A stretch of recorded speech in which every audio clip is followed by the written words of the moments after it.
নমস্কার বন্ধুরা, ভোরের আলো রসোই উইথ ব্লগে আপনাদের সবাইকে স্বাগত জানাই। আশা করি আপনারা সবাই ভালো আছেন, সুস্থ আছেন। আজকে আবার চলে আসলাম আর একটা রেসিপি নিয়ে, আলু মেথি সবজি। এই শীতের এই প্রথম আলু মেথির সবজি আজকে আমি বানাবো। তো আমি এই আলু মেথি সবজি বানানোর জন্য আমি এখানে কিছু মেথি শাক নিয়েছি। এই দেখুন, এইভাবে ছোট ছোট করে বেছে আমি ধুয়ে নিয়েছি।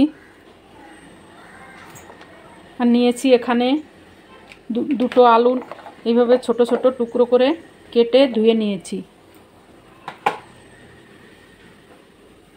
আর নিয়েছি আমি একটা বড় সাইজের পেঁয়াজ, এইভাবে ছোট ছোট করে টুকরো করে নিয়েছি কিছু রসুন, এইভাবে ছোট ছোট কেটে নিয়েছি, আদরক, আর নিয়েছি কাঁচা লঙ্কা, এইভাবে কেটে নিয়েছি।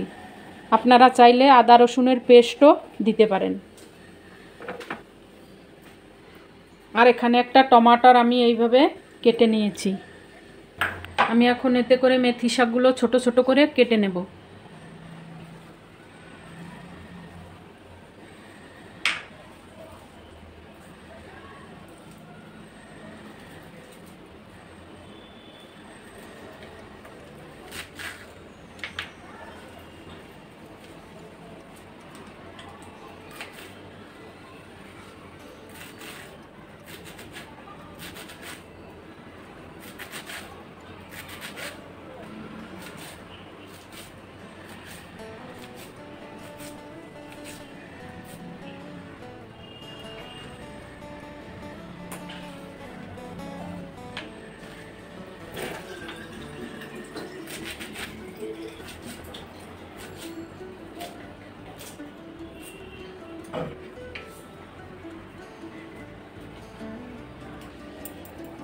এই দেখুন, আমি এইভাবে ছোট ছোট করে কেটে নিয়েছি।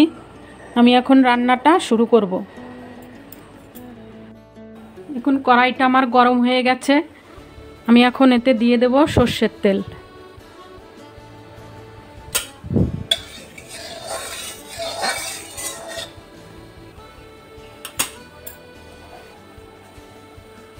দিয়ে দেব আমি গোটা জিরে। এবার আমি আলুগুলো দিয়ে দেব।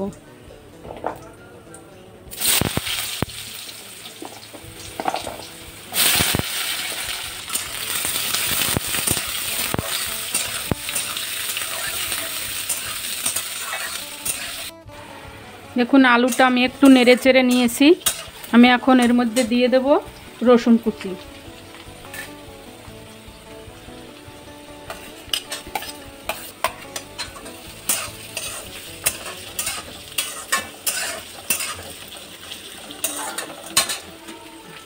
দিয়ে দেব আমি পেঁয়াজ কুচি।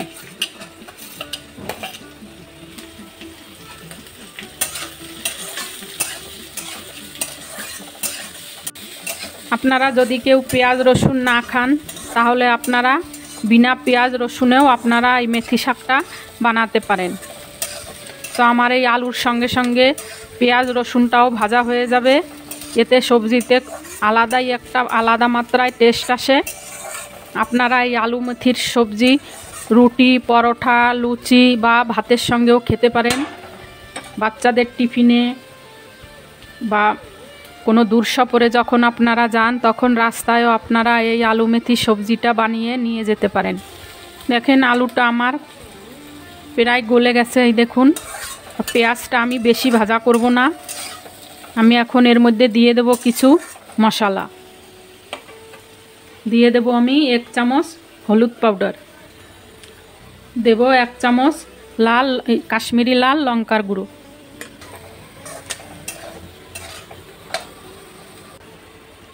এখন আমি দিয়ে দেব আদা কুচিটা। আপনারা আদা রসুন পেস্ট করেও দিতে পারেন।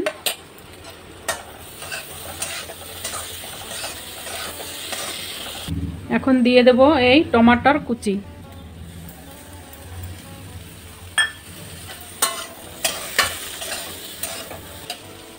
দিয়ে দেব কাঁচা লঙ্কা কুচি।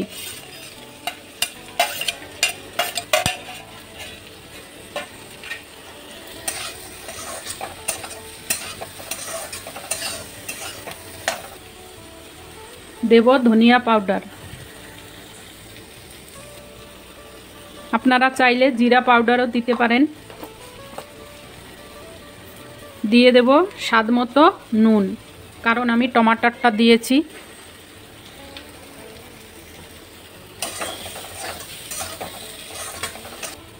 দেব আমি সামান্য 2-3 চামচ জল, কারণ আমি ধনিয়া পাউডার দিয়েছি, পুড়ে না যায় সেই জন্য আমি 2-3 চামচ জল দিয়ে দিলাম।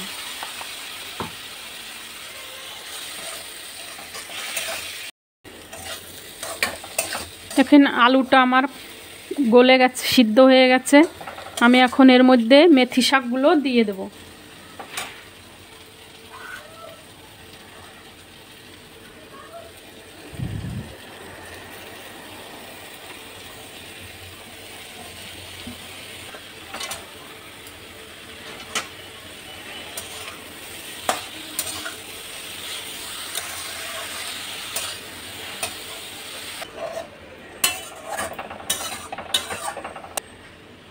দেখুন মেথি শাক দিয়ে আমি ঢাকবো না, আপনারাও ঢাকবেন না, তাহলে মেথি শাক দিয়ে জল বেরিয়ে যাবে আর মেথি শাকটা তেতো লাগতে পারে। ওই জন্য আমি মেথি শাকটা ঢাকবো না, আমি এইভাবেই নেড়ে চেড়ে রান্না করে নেব। আপনারাও আমি যেভাবে মেথি শাক রান্না করছি আপনারাও এইভাবে রান্না করে খেয়ে দেখবেন, খুবই ভালো, একটুও তেতো লাগবে না। আর শীতের সময় মেথি শাক হেলথের পক্ষে খুবই ভালো, এটা শরীরে খুবই গরম দেয়।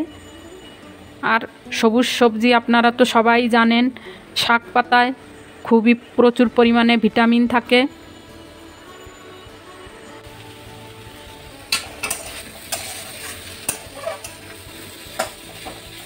দেখেন হয়ে গেছে আমার মেথির সবজিটা।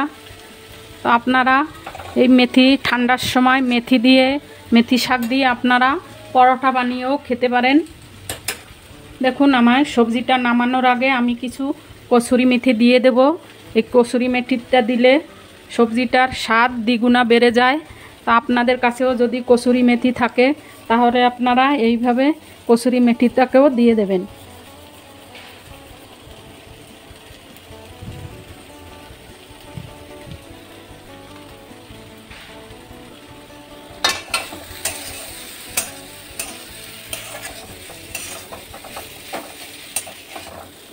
এই দেখুন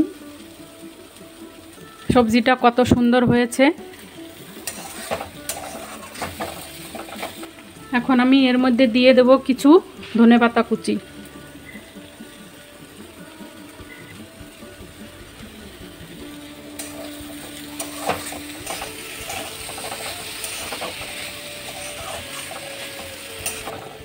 হয়ে গেছে আমার আলু মেথির সবজি।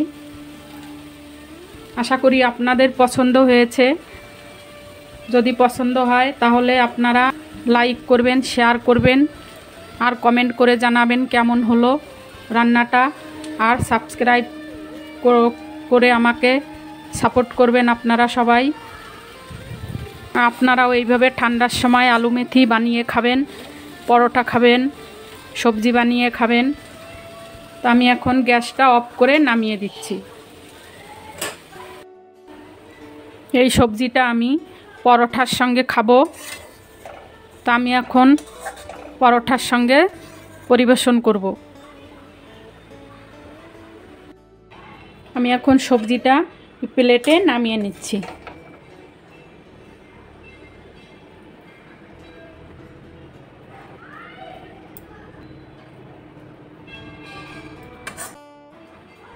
দেখুন কেমন হয়েছে আমার আলু মেথির সবজি। এই দেখুন। তো আপনারাও এইভাবে বানান, এইভাবে খান, পরোটা বানিয়ে খান। তো আজকে আর বেশি সময় নেব না, আবার চলে আসবো অন্য কোনো রেসিপির সঙ্গে। তত পর্যন্ত সবাই ভালো থাকবেন, সুস্থ থাকবেন আর আমার চ্যানেলটিকে সাবস্ক্রাইব করে আমাকে সাপোর্ট দেবেন। তো সবাইকে আমার নমস্কার, ধন্যবাদ।